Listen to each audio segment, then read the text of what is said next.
Okay, here we are again on Perfect Clarity Podcast with Mr. Yarce. Thank you very much for stopping by. Thank you as well. I'm here to accompany you in this special task that we want to accomplish. Perfect. All right, so are you what's called a paisa? Más paisa que la arepa. That's something we say like. What does that mean? I'm born and raised here.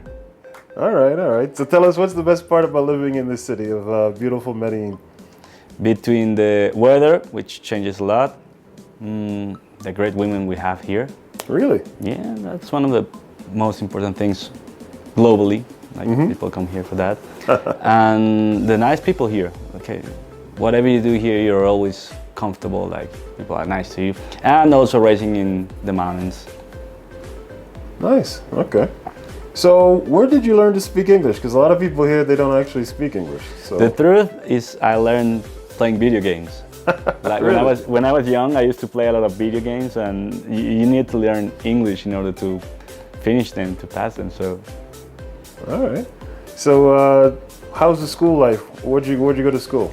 well, I went to one of the top schools here called Colegio Montessori, which is bilingual, all that stuff, and they teach a lot. They're very good, but it was like a normal lifestyle. Nothing out of, I don't know, like the movies of Netflix where they go to, I don't know, the moon and stuff. No.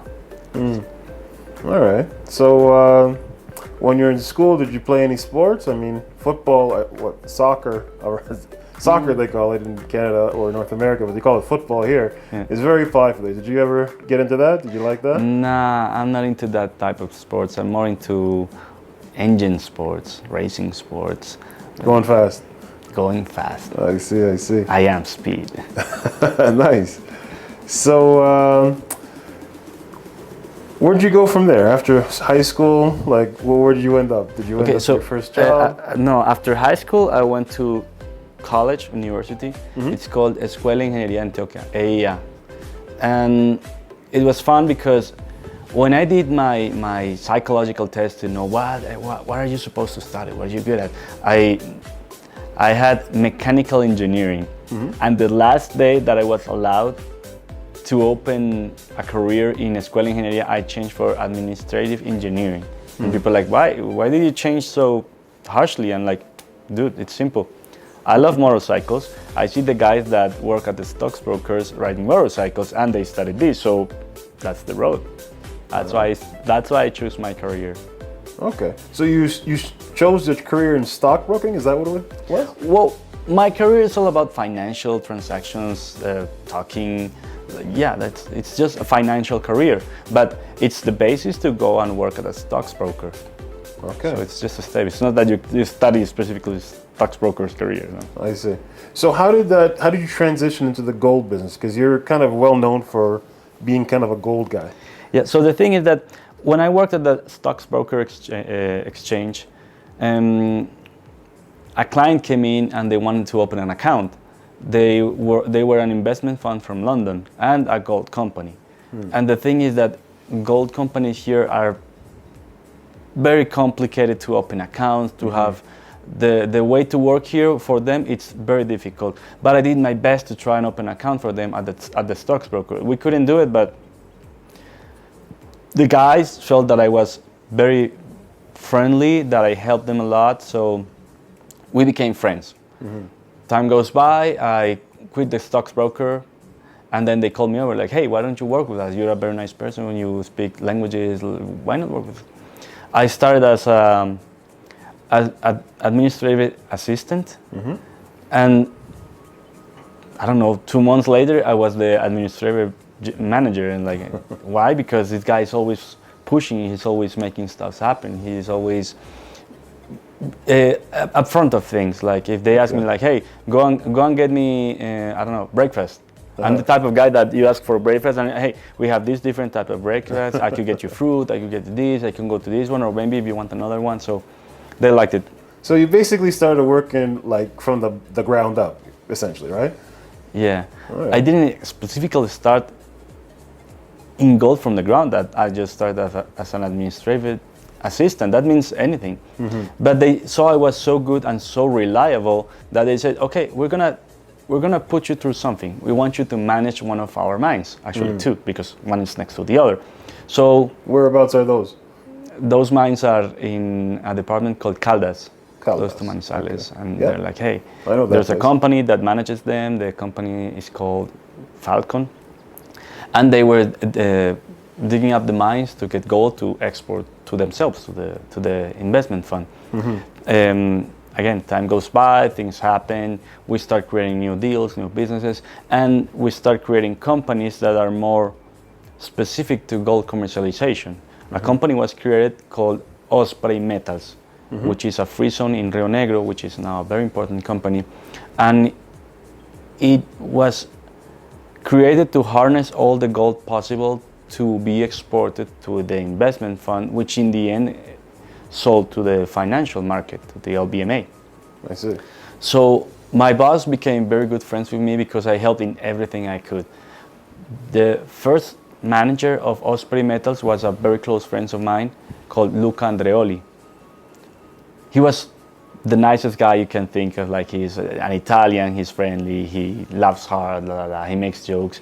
But unfortunately, he was killed at his home because of a robbery or whatever the situation was. Wow. He got killed, and the only person that could replace him was me.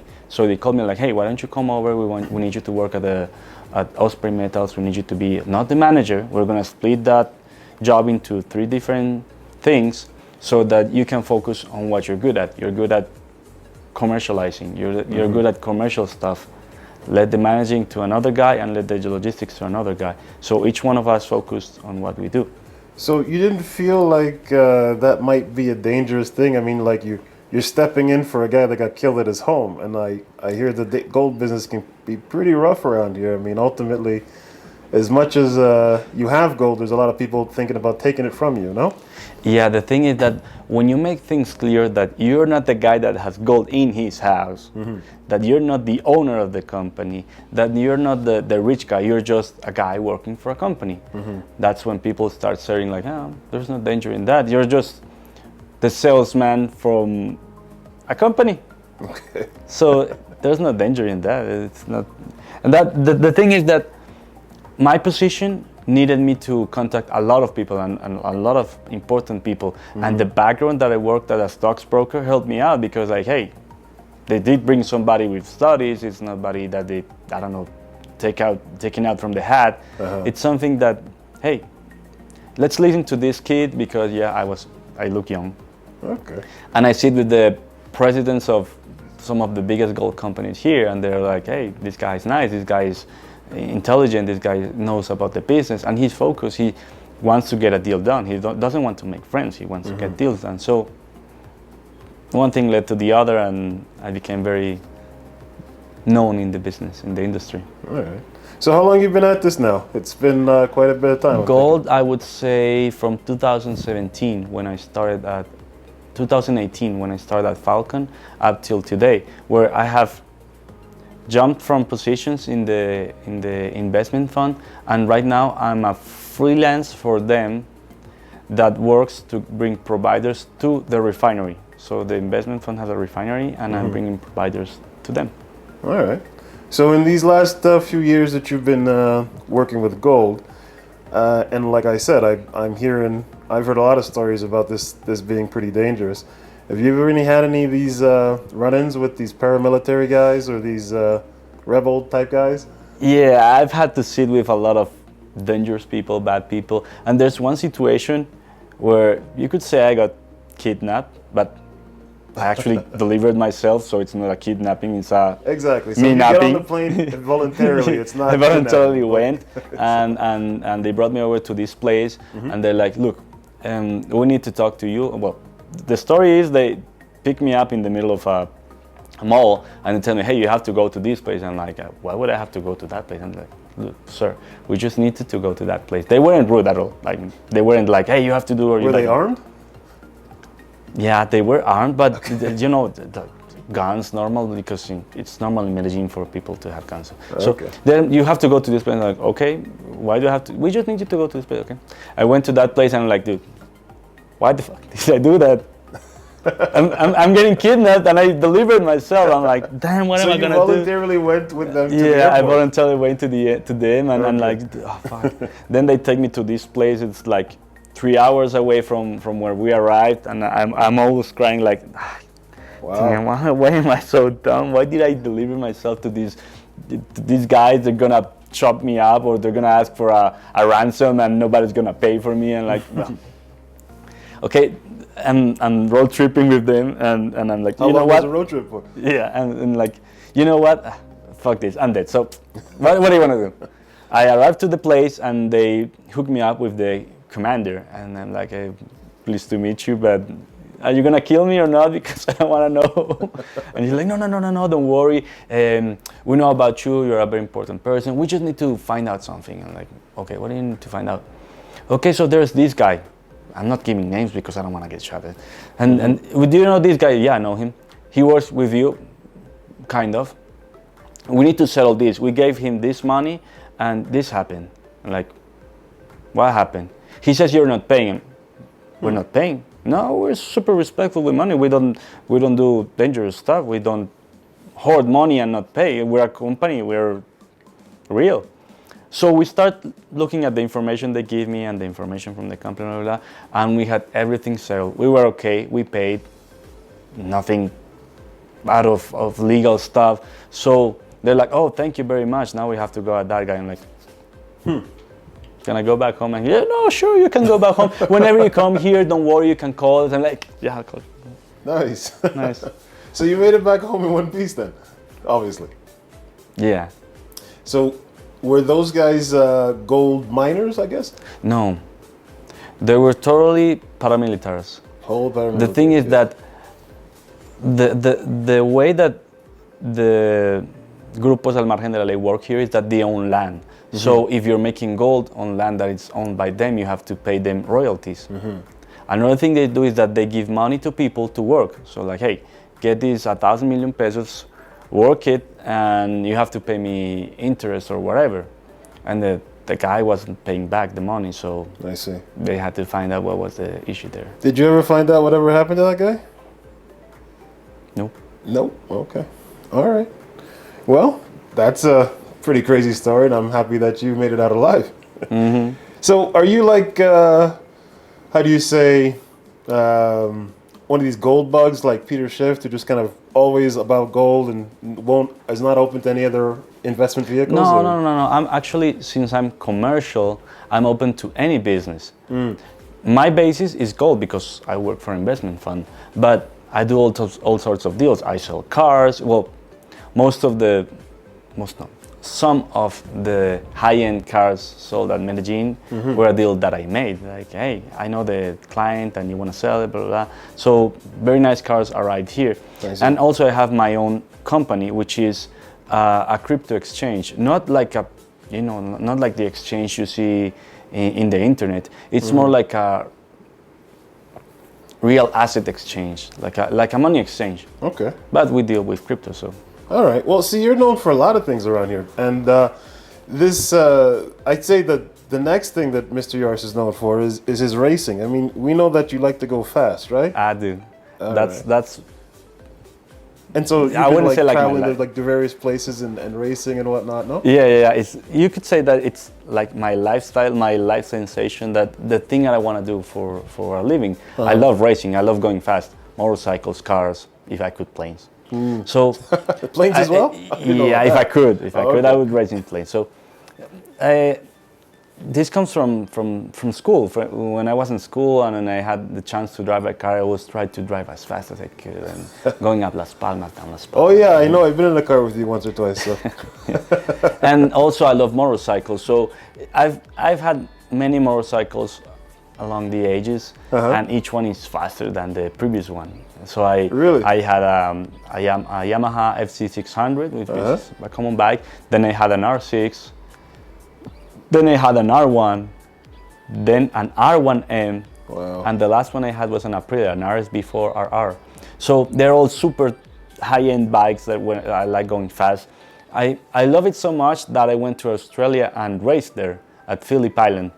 Absolutely. So I know that you were taking it pretty seriously. So did you do this like quasi-professional, or were you like a doing this pursuing a professional career in it? No, I wasn't pursuing a professional career because I know all the involvement in that, which means time, money, dedication, and stuff. So it's more like a hobby taken to the highest limit. Yeah, I would say that you took it to quite the highest limit, didn't you? Yeah. And so the racing stuff, I know that there was some kind of accident that you had in the past. Did you feel comfortable talking about that? Yeah, last year you could say I was racing on the road like we do every Sunday. And on a turn, I found there's a car doing a U-turn. So I'm turning at 160 kilometers per hour and I find myself with a car doing a U-turn. What the heck am I gonna do? I crashed into another car.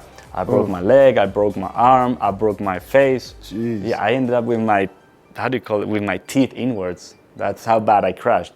There's even a video about that. But yeah, I seen the video. It's pretty horrifying. Yeah, the thing is that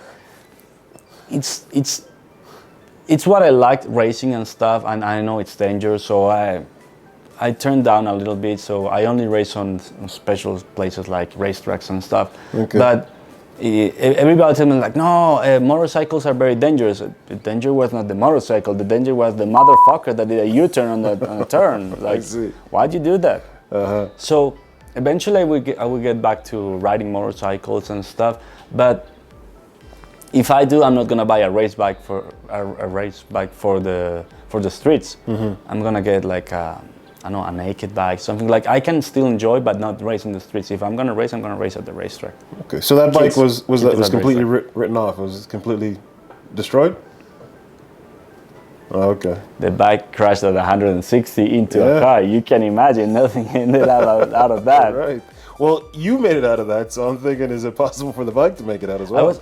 I was very lucky because I crashed, and not 2 minutes later, a paramedic comes over. Oh, wow. It's just a girl that was riding on the road and like, hey, I'm a paramedic, I'm gonna help you out. She helped me out. Wow. I crashed like 400 meters from the, how do you call it, where you pay the taxis to go around? The toll booth? Yeah, the toll booth. So there was an ambulance very close to me. The ambulance picked me up like 10 or 12 minutes after I crashed. So I was quickly picked up and taken to the hospital. I arrived to the best hospital in Llano Grande, which is San Vicente de Paul. And got it.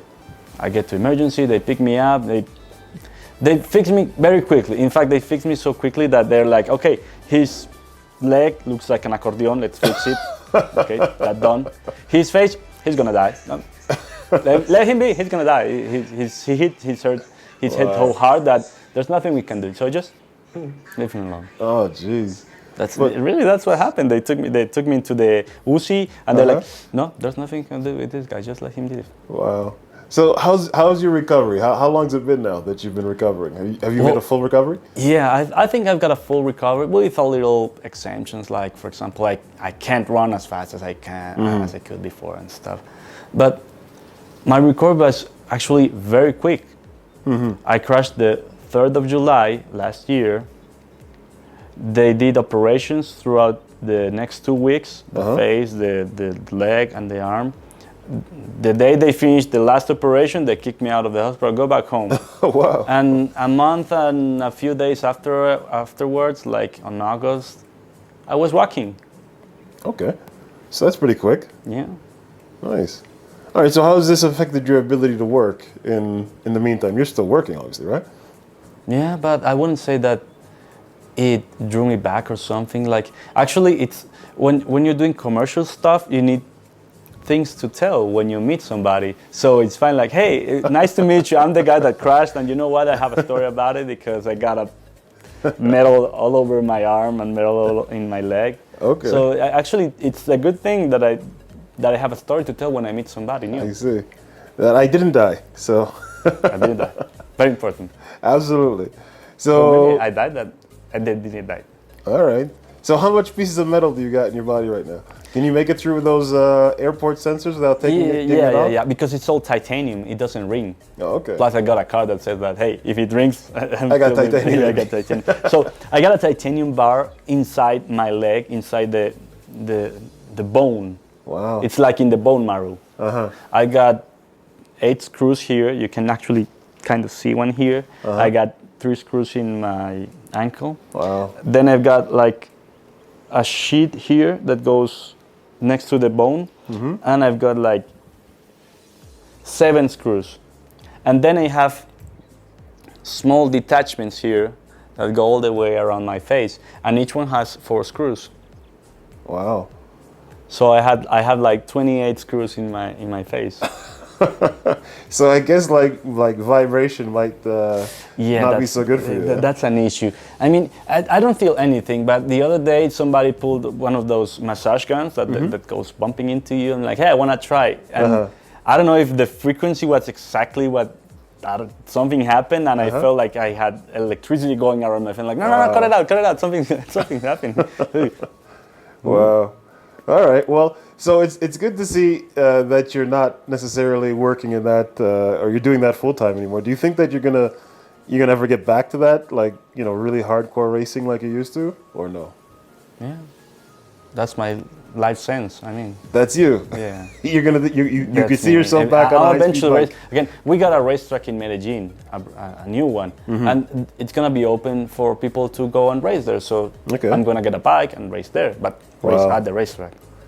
How does your girl feel about that? Or your parents or anybody? Nobody likes that idea. Yeah, I would imagine so. My parents are like, fuck it. Didn't you learn something?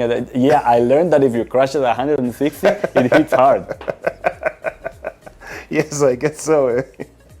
All right. So you're still doing the gold business, and you kind of mentioned that you had like some sort of money exchange thing going on right now. You have a company, right?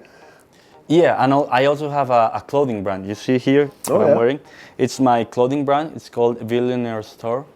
You can find it out as Billionaire Life or Billionaire Store. Billionaire Life, yes. Yeah, we'll put the link down here. Okay, definitely we'll do so. So my clothing brand is strange because I don't sell 100 sweaters or 100 t-shirts. I actually do personalized clothing. Like I sit with you and hey, I want a sweater that has like the bike I used to have, the Yamaha one, and I was sponsored by Monster, so I want the Monster logo here. And also I love MotoGP, so I want to have it in my bag. It's all sorts of stuff that I create personally for everyone. This business started because, as I told you before, I do a lot of deals with high-end cars, and I know the owners personally, and I'm like, hey, you just bought a Ferrari. Don't you want that sweater that looks like your car and has the same stripes? And I see. And they love it. I mean, for them, it's not about the clothing. It's about the gift. It's about the intention. It's like, hey, they can buy, I don't know, a 20 million pesos jacket. No, I made one for them, specifically for them, and they love it. Okay, all right. So tell us more about this, about the money exchange stuff. So, let's say I was a foreigner coming from a different country. Like, how does that whole work? Okay, so the thing is that money exchange exists all over the world. Okay, so you bring dollars and you change them for pesos or whatever. The world is translating into crypto coins, so you have to be with the world, not behind them. Like, I'm gonna make a number. I start seeing that a lot of people were coming here with not physical dollars, but crypto dollars, and I'm like, hey, I should be able to help them out. I mean, that's money at the end of the day. So I started working with people and found out that I could do a money exchange with what they brought. So that's what I have. Like, it's a money exchange for people that don't carry paper dollars. They just like do cryptocurrencies, which is the future. So you have to be in it. Absolutely. So do you feel like it would be easier for a foreigner just to go to a bank, or is it like, what's the advantages of working with you as opposed to working with just Bank Colombia? The thing is that Colombia is a very complicated country to open accounts to anybody. But for foreigners, it's even harder. So let's say, for example, you have money in the US and you just want to spend some time here. Like, you could do a Western Union wire and pay a lot of commissions on that. Or you can do a money exchange. I mean, crypto coins are all over the world. Right. So it's okay if you have crypto coins and you do crypto coins here. So I just help them out to make that happen. Okay. So, I mean, with a lot of people associate crypto with being shady and, you know, underworld elements. So do you feel like there's any possibility of crossing that line into kind of money laundering? Yeah, that's a big issue there, because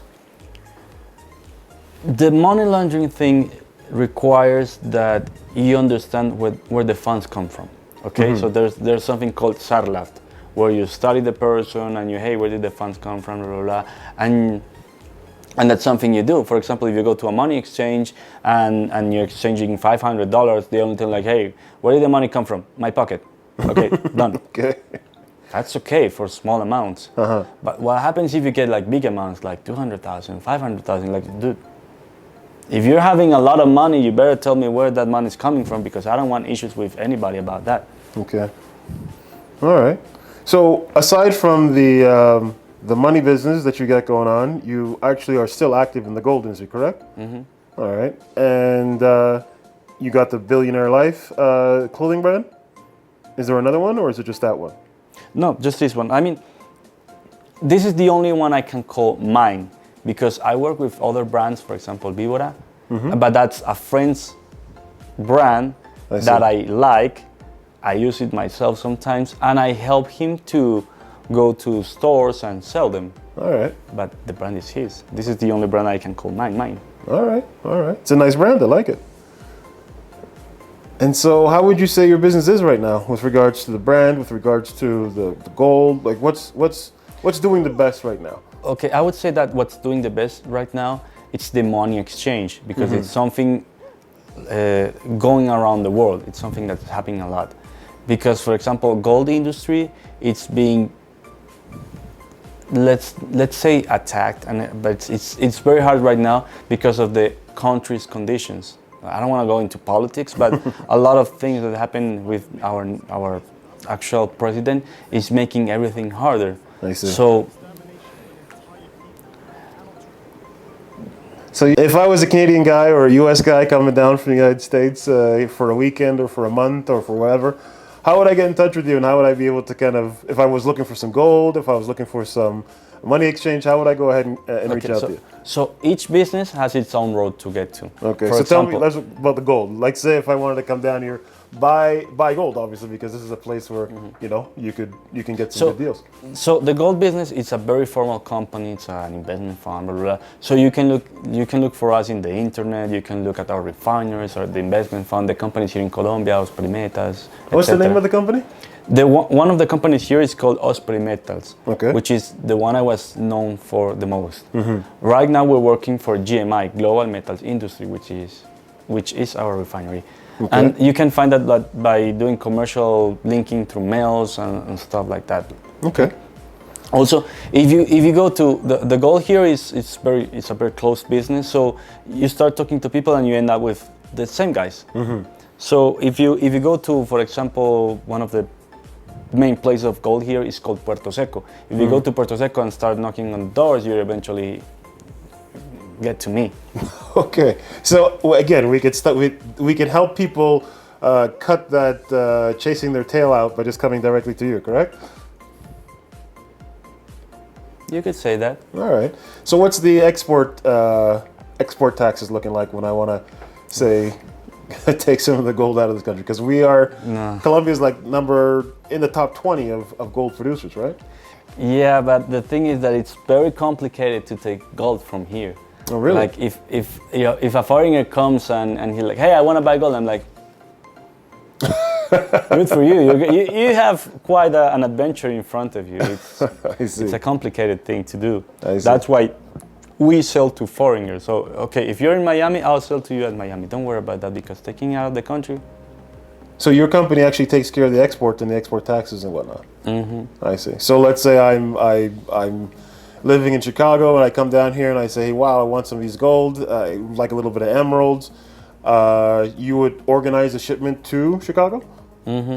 I would sell to you from Miami. Remember, we're an investment fund, and we've got companies all over Colombia, UK, Miami. So the idea is to make it easy for the client. So if a guy in Chicago wants gold from Colombia, I can sell you gold originated from Colombia, but I would sell it to you from Miami because it's already legalized. Okay, it's all settled to do. Okay. When you say legalized, what does that process entail? Gold here comes from many sources. Okay, the sources have to be registered and authorized by the government in order to be legal. But many people don't do that. Many people don't do it through the legal ways, and they do it outside. Right. So they can sell you gold doesn't have the paperwork, which doesn't have the legalization, which could come from dangerous people. Right. That's kind of what you guys were dealing with. So again, I'm trying to figure out, how does that actually work? If most of the places that have the gold are controlled by these paramilitary groups, how do they make their gold legal? It's not legal. That's the thing. The thing is that these paramilitary groups, they charge taxes to the people on their land via gold. That makes it an illegal way of getting gold. But then they sell the gold to somebody that offers paperwork to make it legal. So that's like a gold laundry. I see. Interesting. There's a lot of laundering going on around here. Okay, so let's switch gears and let's talk a little bit about the money exchange. So now, let's say I'm a guy from Chicago. I'm coming down here, and I'm here for whatever period of time. And like you said, it's very difficult to go ahead and open up bank accounts for these foreigners, and it's super complicated around here because everyone's worried about money laundering. I got just like a reasonable amount of money. I just want to spend and have a good time. How would I go about, like, could you help that out? Could you help that whole situation out? Yeah, okay. So the first step, you always try the legal and normal way. So you would go to a bank, try to open a bank account, tell them, hey, I'm a guy that wants to spend his vacation here, or I want to buy an apartment. Please let me open a bank account to send the money through the legal way. If that doesn't happen, you could do money exchange, which would be something where you change your money for another source of money that could come here. Example, let's say, for example, you buy clothing, you come here and sell it. That's legal. You can bring in an import of clothing, sell it, and get cash here, but that takes a lot of time. So another idea would go to the crypto market, buy a crypto coin that is legal here, and do a business with that. Go to a money exchange that's change it for you. And so they got that around here in abundance, right? Yeah. There's a lot of industries here that help you out to do what you need to do, but again, you always have to keep it legal. Okay. So the idea is that you don't go to, I don't know, guerrilla guys and sell them crypto coins. Obviously not. You want to avoid those guerrilla guys whenever possible. All right. So tell me, if I'm coming to Colombia, are you slightly biased? Is this the best place in Colombia to be?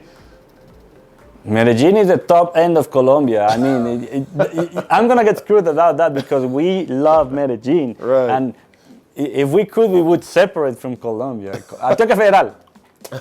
I've actually heard there's like some sort of movement to do that, isn't there? Yeah, but it's not something that will happen. Being real and honest, the whole country needs the rest of the country. Right. You understand that? Like, for example, if Antioquia were to move out from Colombia, yeah, we do have a lot of industries and stuff, but we still need the oil. We still need the cows from other places. We still need food. We need a lot of stuff. So if Antioquia were to move out, we would need to move out with Chocó, Córdoba, and maybe Caldas. So okay, so it would be a very big. I'm not a separatist. I don't want to create like a political movement that it's. All right. So with that said, tell me, if it's not racing, what is the other thing that Colombia is known for? If I were to come out to Medellin, what is that? What is that other one thing? Having a nice time. And I'm not talking about the delirious things that they call a nice time. Medellin has a lot of places to visit, to enjoy your time, rooftops, you can go doing tourism. Like, Medellin is in the middle of cold weather and hot weather. a 2-hour road trip takes you to Santa Fe, Antioquia, where you have very hot weather. Like it's like the beach and everything and stuff. You got places if you enjoy that. Or you want to go to a cold weather, you go to Llano Grande, which is like 45 minutes away. So you have all these bio centers close by. I mean, if you're used to tourism, let's say, for example, you go to, I don't know, Morocco. If you want to have a nice time, you have to drive 6 hours or something because everything, the nicest place next to you, it's far away. Well, everything is close to us. And also Medellin has a lot of business, like financial businesses, industrial businesses. We have, real estate business. Well, and also Medellin has a lot of nice people. So imagine you're a guy from Chicago and you're fed up with whatever is happening in Chicago because you don't like the cold weather over there. Right. So you come here for the winter. The winter in your place is not the winter here. And it turns out you find a lot of friends. You get good girls to go out with you. I'm not talking about hookers. I'm not promoting any sexual thing. I'm just saying that people here are very nice to people when you come around. So even though you don't speak our language, people will get in touch with you and be friends, like, hey, come and have a seat with us and let's have dinner or whatever.